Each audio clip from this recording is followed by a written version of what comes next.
बोलिए श्री आशुतोष महाराज की जय।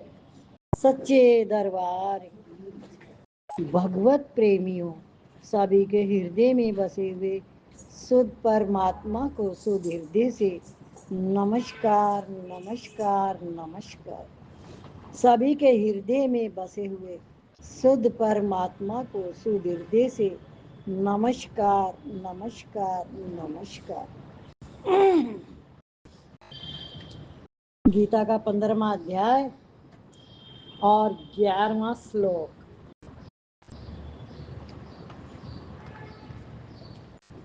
ज्ञान नेत्र किसके खुलते हैं और किसके नहीं खुलते भगवान? जिन्होंने अपने अंतःकरण को शुद्ध कर लिया है, अर्थात नित्य प्राप्त को महत्व दिया है, ऐसे यत्नशील योगी लोग तो अपने आप में स्थित तत्व को जानते हैं, अर्थात उनके तो ज्ञान नेत्र खुलते हैं। पर जिन्होंने अपना अंतःकरण शुद्ध नहीं किया है, अर्थात स्वयं प्राप्त विवेक का आदर नहीं किया है, ऐसे अविवेकी मनुष्य यत्न करने पर भी इस तत्व को नहीं जानते, अर्थात उनके ज्ञान नेत्र नहीं खुलते। किनके ज्ञान नेत्र नहीं खुलते? जो अविवेकी हैं, जिन्होंने अपना अंतःकरण शुद्ध नहीं किया है, जिसका अंतःकरण शुद्ध नहीं हुआ है। तो अंतःकरण की शुद्धि कैसे होगी? वो सब में से कोई एक बताए और रोज सुनते वो बात।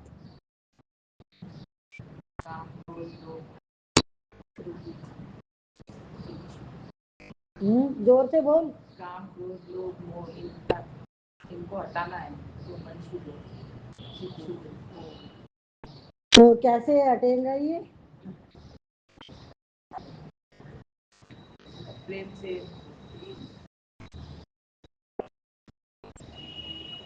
ऐसे नहीं हटेगा, प्रेम कहने से नहीं होगा। प्रेम, लोभ नहीं रहना चाहिए हमारे अंदर।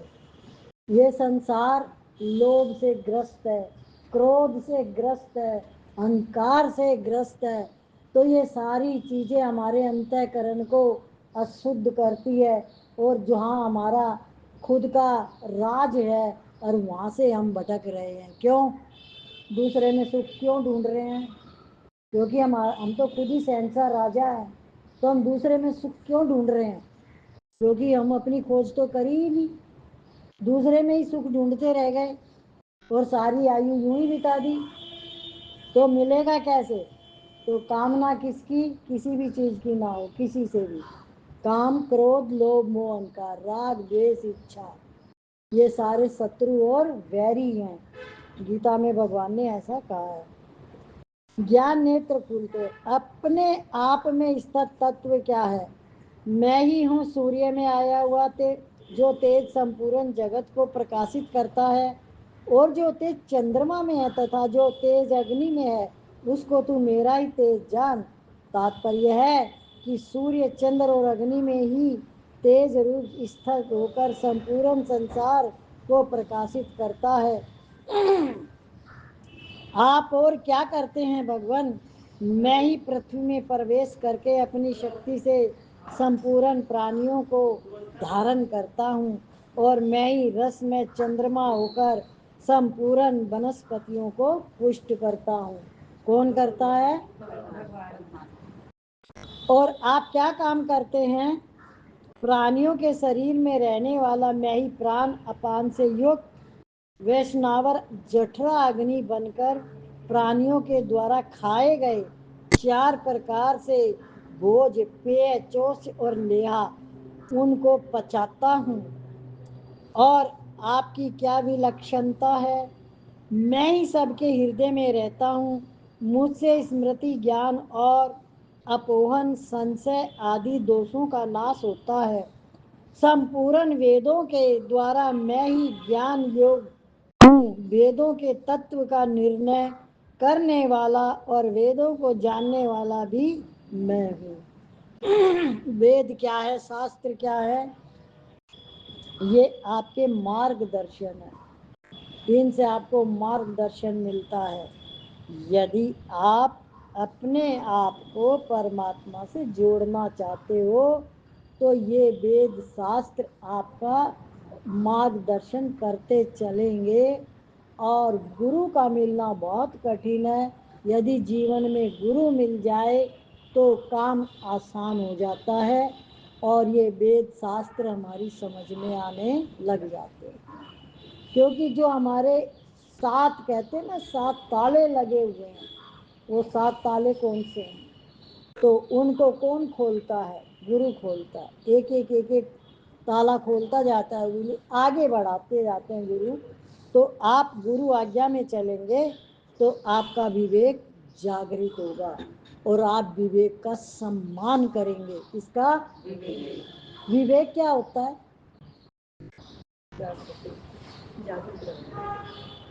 विवेक क्या होता है? विवेक क्या होता है? सब जने बताओ। मुझे अपने आप को जानना कि मैं किस लक्ष्य के लिए आया हूँ, मैं परमात्मा ने मुझे किस लिए भेजा, अपने आप की प्राप्ति कोई भी नहीं करती। सत्य क्या है और असत्य क्या है? विवेक का अर्थ है आप कोई भी गलत काम कर रहे हो तो आपको पता है, तो आपका विवेक जागृत है तो आप उससे रुक जाओगे। आपने अपने विवेक को जागृत किया हुआ है, आप सोए हुए नहीं रहे। आप सब चीज को जानते हो अंदर में, पर आपकी जो इच्छा कामना है वो आपके ऊपर हावी हो जाती है और सही काम करने नहीं देती। तो विवेक अगर आपका जागृत है तो आप अपने आप को संभाल सकते हो। और जो संभाल लेता है उसका विवेक सोया हुआ नहीं है, जागा हुआ। आप अपने विवेक का आदर करते हो। विवेक का आदर भी करना है। जैसे विवेक का आदर का अर्थ क्या होता है? बड़ों को सम्मान करना, बच्चों से प्यार करना, किसी से भी घृणा नफरत नहीं करनी। सबके अंदर एक ईश्वर का वास है, सबके अंदर परमात्मा ही है और कोई नहीं है। शरीर प्रकृति से बना हुआ है, चलाने वाली सत्ता सबकी एक ही है, परमात्मा। कल आया था ना गीता में, कौन चला रहा है प्रकृति को? परमात्मा चला रहे। तो ये शरीर किससे मिला हुआ है? प्रकृति से। और प्रकृति कौन चला रहा है? परमात्मा। तो इस शरीर को कौन चला रहा है? अब हम किसी का अपमान करते हैं तो किसका अपमान करते हैं हम? तो विवेक जागृत रहना चाहिए, विवेक का सम्मान होना चाहिए, आदर होना चाहिए। वो है आप अपना आदर करें, अपना सम्मान करें और फिर आप सबके साथ प्रेम कर सकते हो। सबसे पहले अपने से करना है। क्रोध आ गया तो आपने तो अपना ही नुकसान कर लिया, लोभ आ गया तो आपने अपने आप को ही गिरा दिया। तो सबसे पहले किसका विवेक जागृत होना चाहिए? खुद का। और खुद का सम्मान होना चाहिए कि मैं कहीं भी ऐसी गलती ना करूं, किसी के आगे हाथ नहीं फैलाऊं, किसी के आगे गिरूं नहीं, किसी भी बात को लेके, क्योंकि मैं शहंशाह हूँ, राजा हूँ। क्या समझ में आ रहा है? शहंशाह राजा। तो उसमें क्या होता है, जब आप किसी से इच्छा नहीं रखोगे कोई भी, तो आपके अंदर गिरावट नहीं आएगी। इच्छा ही दुखों का घर है। तो विवेक आपको उन सारी इच्छा कामनाओं से बचाएगा। कौन बचाएगा? विवेक। जागृति। चैतन्य महाप्रभु लाइट लेके खड़े हुए हैं, वो खुद ही लाइट है। क्या? वो लाइट है। आप क्या कर रहे हो वो सब कुछ उसमें दिखाई दे रहा है। किसको? आपको। और जो दृष्टा है, देखने वाला, वो देख रहा है। कितनी बार गवाह बुलाते हैं, कहते हैं गवाह को लाओ। क्यों बुलाते हैं? कि भाई इसने देखा है। ऐसे ही वो दृष्टा मैं स्वयं हूँ, देखने वाला।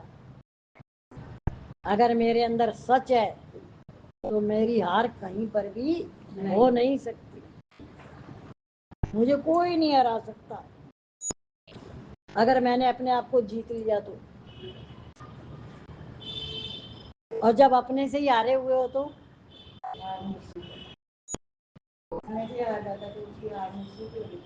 हार निश्चित नहीं, फिर सब जगह ठोकरे ही है। उसको हारा हुआ नहीं कहते, उसको बेवकूफ भी कहते हैं कि सारी चीज की समझ होते हुए, सब कुछ होते हुए कैसे बेवकूफ की तरह काम कर रहा है, बातें कर रहा है। ठोकर खाकर भी नहीं समझता है कौन जो अपने आप से कौन सत्संग में सिर्फ अपनी बात होती है, दूसरे की तुम कैसे कह सकते हो? किसने खाई ठोकर, कौन नहीं संभला? नाम बताओ। ये अहंकार बोल रहा है।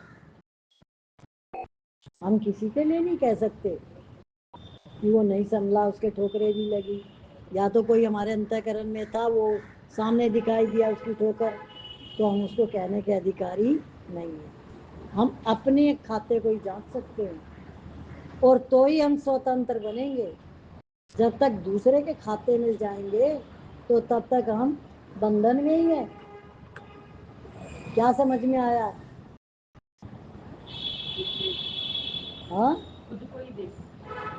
दूसरे ने क्या किया तो उससे आपका क्या लेना देना? जो आपने किया आप उसको संवारो।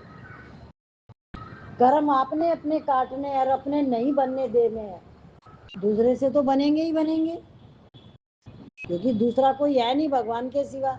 तो आपने उसके कर्म तो काट दिए, अपने बना लिए। सुना था ना वो जहर किसने डाला? सांप ने। और कोई फंसा ही नहीं था अब तक, तो कौन फंसा?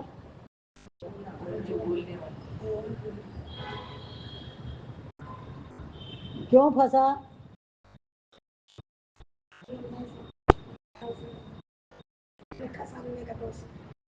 और उसने बोला उसी टाइम, बोले इसको ले आओ बस पकड़ के।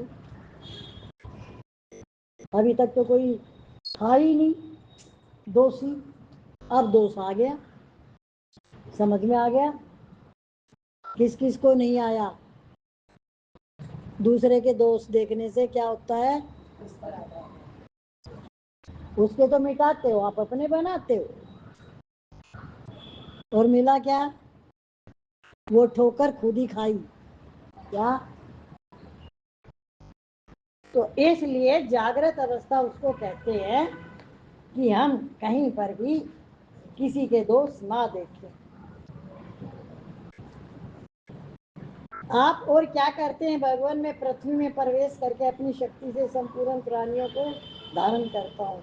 मैं ही रस में चंद्रमा होकर संपूर्ण वनस्पति को पुष्ट करता हूँ। और आपकी क्या विलक्षणता? मैं ही सबके हृदय में रहता हूँ। अब सुन लो, मुझसे स्मृति ज्ञान और उपवन और संशय आदि दोषों का नाश होता है। संपूर्ण वेदों के द्वारा मैं ही जानने योग्य हूँ। वेदों के तत्व का निर्णय करने वाला और वेदों को जानने वाला भी मैं हूँ। आप जिनके हृदय में विराजमान है वे सब कौन है? इस मनुष्य लोक में क्षर विनाशी और अक्षर अविनाशी, जो जिसका नाश होता है और जिसका नाश नहीं होता। ये दो प्रकार के पुरुष हैं। इनमें संपूर्ण प्राणियों के शरीर विनाशी और जीवात्मा अविनाशी कहा जाता है। देखो, जीवात्मा अविनाशी क्यों कहा गया?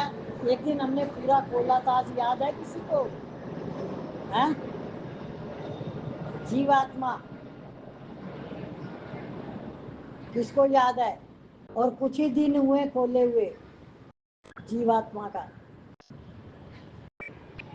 और बहुत देर तक इस बात पे चर्चा उसकी खूब तरीके से। याद है तो बताओ, किसको याद है?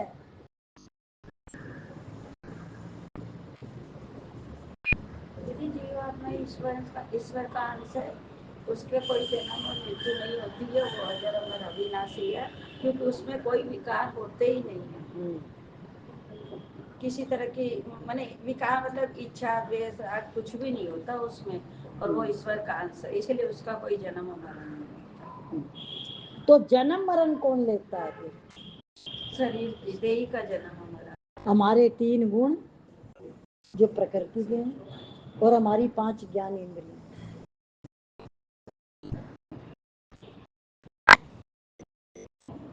समझ में आ गया? और ये 3 गुण भी कैसे बंधन में बांधते हैं, 14वें अध्याय में आ चुका ना सब कुछ। रजोगुण, तमोगुण, सतोगुण का आया था ना। 3 गुण कैसे हमें बांधते हैं शरीर देह में, और कैसे करके इच्छा होती है तो कैसे जन्म आता है, कैसे इच्छा होती है तो कैसा जन्म होता है मरते समय। ये 2 प्रकार के पुरुष है, इनमें संपूर्ण प्राणियों के शरीर विनाशी और जीवात्मा विनाशी कहा जाता है। क्षर और अक्षर के सिवाय और भी कोई है? हाँ, क्षर और अक्षर से अन्य उत्तम पुरुष है जो संसार में परमात्मा नाम से कहा गया है, और जो त्रिलोकी का भरण पोषण करने वाला अविनाशी ईश्वर है। उत्तम पुरुष तो अन्य है, पर आप कौन है भगवान? भैया, वह उत्तम पुरुष मैं ही हूँ। मैं क्षर से तो अतीत हूँ और अक्षर से भी उत्तम हूँ, इसलिए लोक में और वेद में मैं पुरुषोत्तम नाम से प्रसिद्ध हूँ। आप पुरुषोत्तम नाम से प्रसिद्ध है तो इससे मनुष्य को क्या लाभ है भगवान? हे भारत, जो मोह रहित भक्त मुझे इस प्रकार पुरुषोत्तम जानता है वह सर्वज्ञ हो जाता है, अर्थात उसके लिए कुछ भी जानना शेष नहीं रहता। फिर वह सब प्रकार से केवल मेरा ही भजन करता है, अर्थात मुझ में ही लगा रहता है। जब ऐसी ही बात है तो सब आप में ही क्यों नहीं लग जाते भगवान? हे निष्पाप अर्जुन, मैंने जो बात तुम्हारे से कही है यह अत्यंत गोपनीय बात है। इसको जानकर ऐसा भक्त ज्ञात ज्ञात व कृत कृत और प्राप्त हो जाता है, यानी वो परमात्मा का गुणगान करता ही रहता है और उसके हृदय में कुछ नहीं होता। किसके हृदय में? परमात्मा का ही गुणगान करता है, जो परमात्मा का ही गुणगान करता है, परमात्मा को ही चाहता है, हर जगह परमात्मा ही देखता है, परमात्मा हर जगह परमात्मा को ही देखता है। वो सब भूत प्राणियों में सभी योनि में मुझको ही देखता है। वो मुझ में और मैं उसमें रहता हूँ। ये बात आपको समझ में आ गई कि भगवान हमारे अंदर है और मैं भगवान के अंदर हूँ, ऐसे आप समझ पा रहे हो? कोई भी बताए क्या कि भगवान हमारे अंदर है और मैं भगवान के अंदर? भगवान मेरे अंदर है, मैं भगवान को ध्याता हूँ तो भगवान मेरे अंदर भगवान है, और जब मैं भगवान को ध्याता हूँ तो भगवान ऐसे। देखो और बताओ, बताया करो सब। जब तक मुंह नहीं खुलेगा ना याद कुछ नहीं रहेगा, मुंह खुलेगा तो कुछ तो याद रहेगा। एक मिनट हाँ? भगवान ने अपना अंदर क्या है? भगवान ने अपने अंदर क्या है? और क्या है? हाँ आप बताओ। भगवान का अंदर सिमरन करते रहो, भगवान अपने अंदर है। जो भगवान को ध्याता है समझ गए, बजता है निरंतर। कहते ना, लगन सतगुरु से ला बैठे जो होगा देखा जाएगा। तो जिसकी लगन परमात्मा से लग गई तो वो परमात्मा का हो चुका, तो परमात्मा उसका हो गया। जैसे आपको मैं हनुमान जी के उससे उदाहरण बता सकती हूँ। जैसे हनुमान जी थे भगवान राम के भक्त, और सेवा से ग्रस्त की कोई सेवा बताए तो सही, वो पहले ही तैयार रहते थे। तो हनुमान जी के अंदर भगवान रहते थे और भगवान के अंदर हनुमान। अब समझ में आ गया? तो कौन सा भक्त है? हनुमान।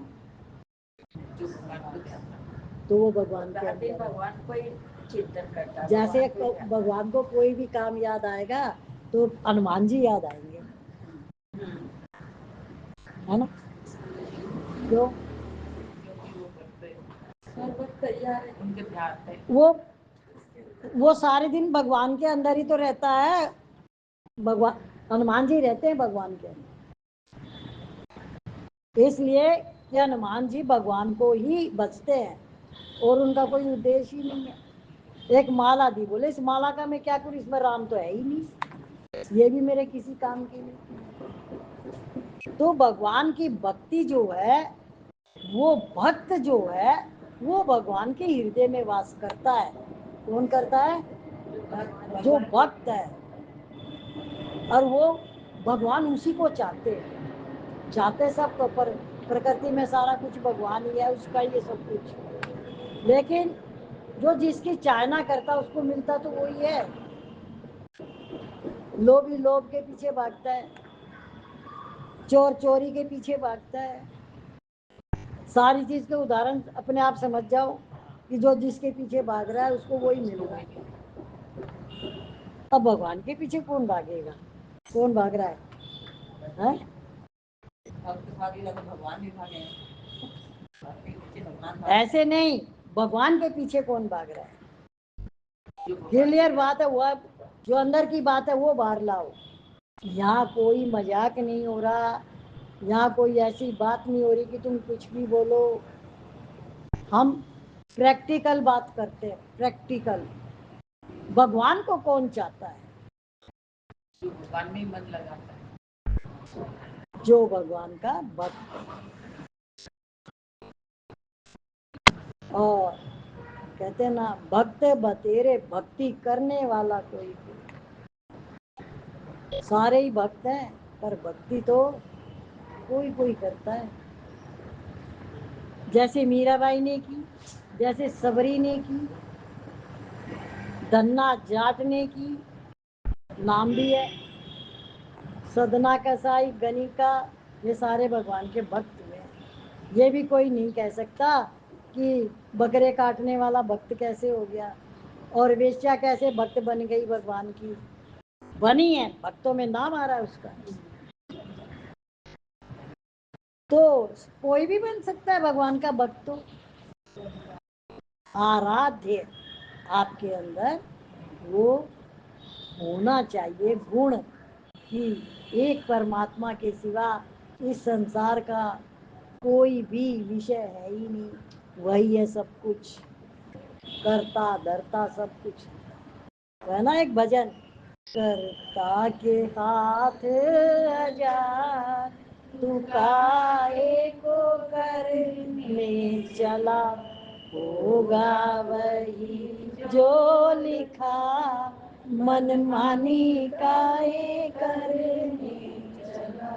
माटी रोदी तन को बनाया, माटी रोदी तन को बनाया। अब रुको, देखो, माटी रोंदी तन को बना, तू काहे को करने चला। अभी आप कर्मों का हिसाब समझ जाओ। ये गुरु कृपा से हो रहा है सब कुछ, महाराज जी कृपा बरसा रहे हैं सबके ऊपर। आपके अंदर कोई ख्याल आया, वो कर्म के हिसाब से था और वो गलत था, आपने काट दिया और उसको सही दिशा में ले गए, भक्ति में ले गए उसको, आपका कर्म कट जाएगा और बढ़िया जीवन आगे आ जाएगा। आज की आज ऐसा कर सकते, पर विवेकी, विवेक की जागृति, विवेक का आदर। बोले ना, सत्संग तो पल में कर्म काट देता है।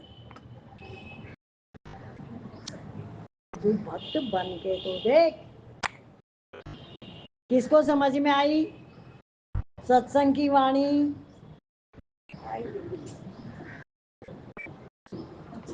कौन गलत सोच रहा है, कौन सही सोच रहा है, किसने कर्म बनाया, किसने काट दिया?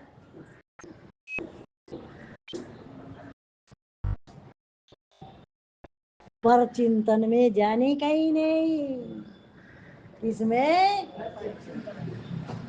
वही आपके अंतःकरण की सबसे बड़ी बीमारी है, जो उसको पवित्र शुद्ध नहीं होने देती।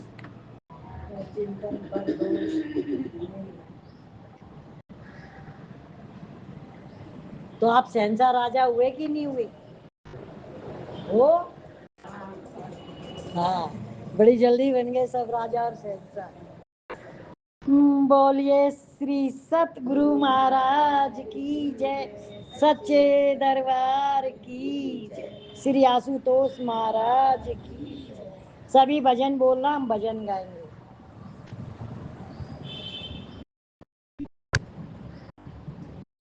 नर्तन है इतना प्यारा, मिलता नहीं दोबारा। नर्तन है इतना प्यारा, मिलता नहीं दोबारा।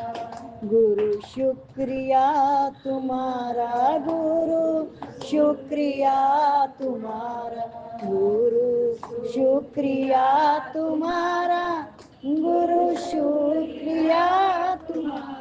नर्तन है इतना प्यारा, मिलता नहीं दोबारा।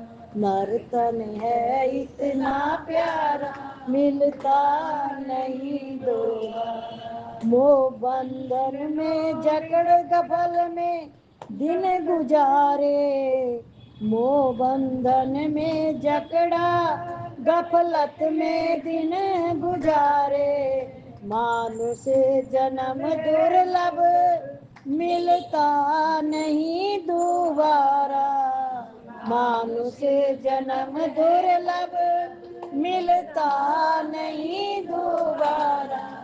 गुरु शुक्रिया तुम्हारा, गुरु शुक्रिया तुम्हारा, गुरु शुक्रिया तुम्हारा, गुरु शुक्रिया तुम्हारा। सतगुरु शरण में आकर निष्काम धन कमा ले, सतगुरु शरण में आकर निष्काम धन कमा ले।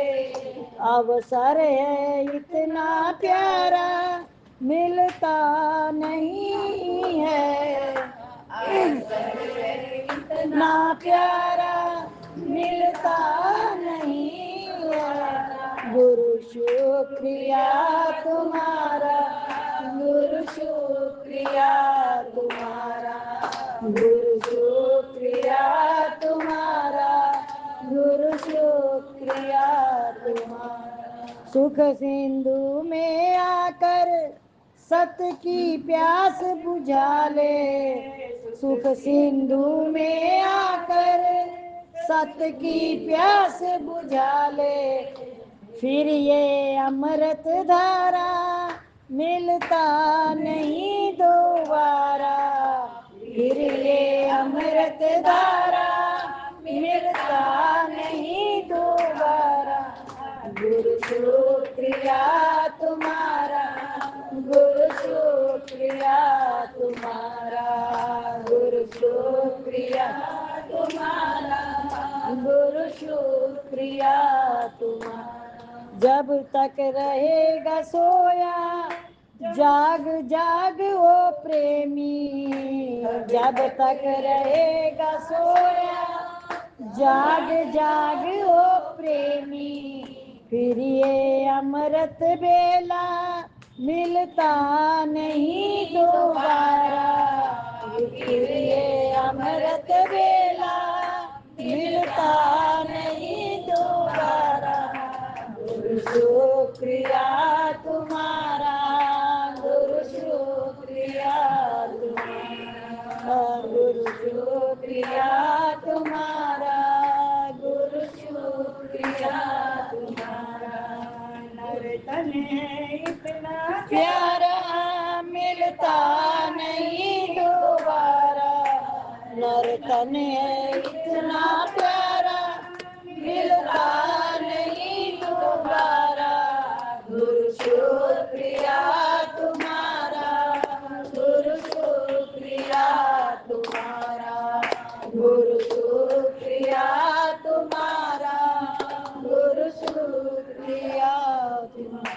बोलिए श्री आशुतोष महाराज की।